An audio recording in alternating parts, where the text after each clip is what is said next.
Sean bienvenidos a nuestra primer cápsula informativa que corresponde a nuestro amparo en materia civil. Y haremos un pequeño ejercicio de retroalimentación en este punto para recordar todos los niveles básicos que contiene lo que es el juicio de amparo, lo que representa, para que después también podamos hablar sobre las reformas que se acreditaron en el 2024 en nuestra ley de amparo. Vamos a identificar que el juicio de amparo es un medio jurisdiccional protector de los derechos humanos reconocidos en la Constitución Federal y en los tratados internacionales de los que México forme parte. Este juicio procede, entre otras cosas, contra leyes, actos u omisiones de las autoridades que violen derechos humanos, y esta figura fue creada por el sistema jurídico mexicano.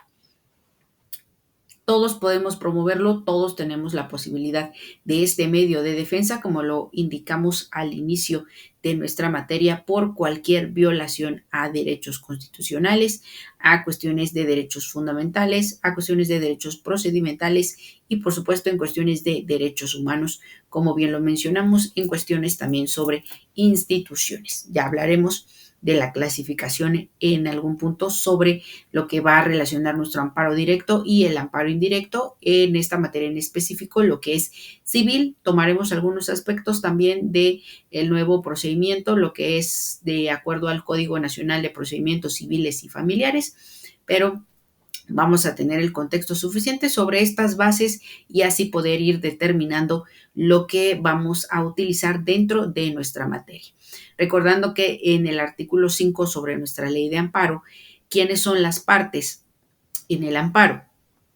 Para entender sobre este juicio de amparo, pues ya que tiene como objeto resolver toda controversia que se suscite por normas generales, actos u omisiones de autoridad que violen los derechos humanos reconocidos y las garantías otorgadas para su protección por la Constitución Política de los Estados Unidos Mexicanos, así como los tratados internacionales de los que el Estado mexicano sea parte.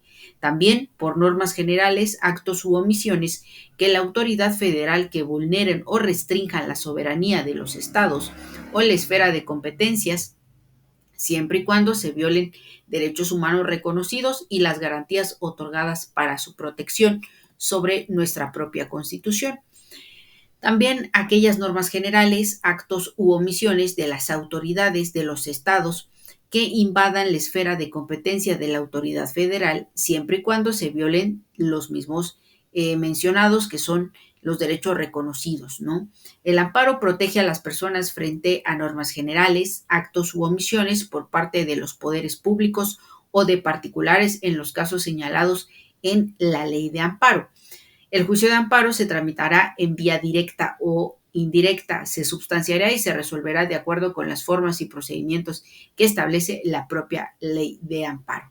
Ahora, de acuerdo a los integrantes, es decir, los que participan dentro de este sistema para entender la capacidad y la personalidad jurídica, aquellas partes en el juicio son el quejoso, quien teniendo tal carácter aduce a ser titular de un derecho subjetivo o de un interés legítimo individual o colectivo, siempre que alegue que la norma, acto u omisión reclamados violan los derechos previstos en el artículo primero de la ley de amparo y con ello se produzca una afectación real, actual, a su esfera jurídica, ya sea de manera directa o en virtud de su especial situación frente al orden jurídico. Hablamos también aquí de la importancia sobre el interés simple. En ningún caso podrá invocarse como interés legítimo. La autoridad pública no podrá invocar un interés legítimo. El juicio de amparo podrá promoverse conjuntamente por dos o más quejosos cuando resientan una afectación común en sus derechos o intereses, aun en el supuesto que dicha afectación derive de actos distintos, si estos les causan un perjuicio análogo y provienen de las mismas autoridades. Tratándose de actos o resoluciones provenientes de tribunales judiciales, administrativos, agrarios o del trabajo, el quejoso deberá aducir ser titular de un derecho subjetivo que se afecte de manera personal y directa. La víctima u ofendido de un delito podrán tener el carácter de quejosos en los términos también que otorga nuestra ley de amparo. Encontraremos también lo que es la autoridad responsable, Bajo este título de autoridad responsable se entiende que teniendo este carácter con independencia de su naturaleza formal, es la que dicta, ordena, ejecuta o trata de ejecutar el acto que crea, modifica o extingue situaciones jurídicas en forma unilateral y obligatoria, u omita el acto en realizarse de manera crearía, modificaría o extinguiría dichas situaciones jurídicas. En la tercera facción, que es el tercero interesado. ¿Quiénes podrían tener este tal carácter? Bueno, la persona que haya gestionado el acto reclamado o tenga interés jurídico en el que subsista. La contraparte del quejoso cuando el acto reclamado emane de un juicio o controversia del orden judicial, administrativo, agrario o del trabajo.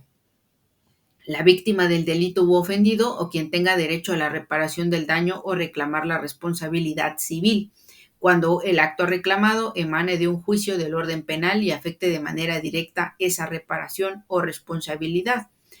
También el indiciado o procesado cuando el acto reclamado sea el no ejercicio o el desistimiento de la acción penal por el Ministerio Público.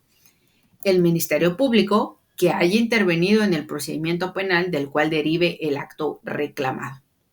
Así hablamos también que este Ministerio Público federal en todos los juicios, donde podrá interponer los recursos que señala la propia ley de amparo y los existentes en amparos penales cuando se reclamen resoluciones de tribunales locales, independientemente de las obligaciones de la misma ley, le precisa para procurar la pronta y expedita administración de justicia.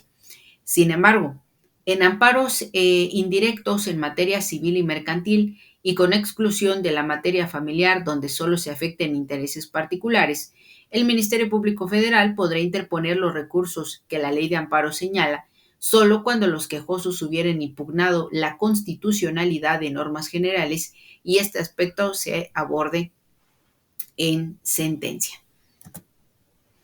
Ahora, de acuerdo al promover la demanda, deben observarse las reglas de representación de interés, que es lo que mencionábamos sobre el interés legítimo. Recordamos una pequeña diferencia sobre lo que es el interés jurídico, que es un agravio personal y directo, un derecho subjetivo que se tutela a través del derecho de amparo. Un interés legítimo, un interés jurídicamente cualificado, real, actual y existente, protegido por el orden jurídico, que también se reconoce en materia administrativa.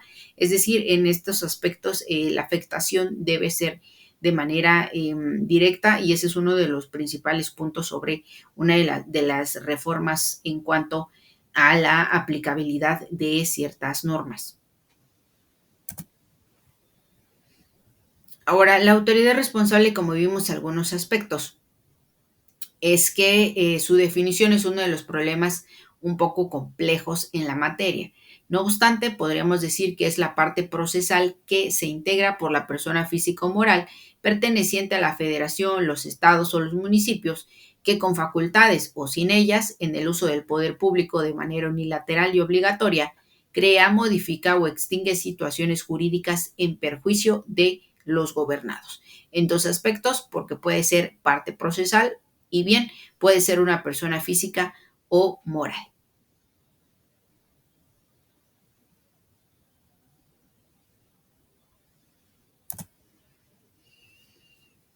Ok, el tercero interesado, hemos mencionado los aspectos y recordando que el Ministerio Público es un órgano también de buena fe, ¿no? Entonces actúa en esta representación y protección del interés legal. De acuerdo a estos aspectos básicos, ya pasaremos en nuestra siguiente cápsula informativa a revisar aspectos específicos. Gracias por su atención.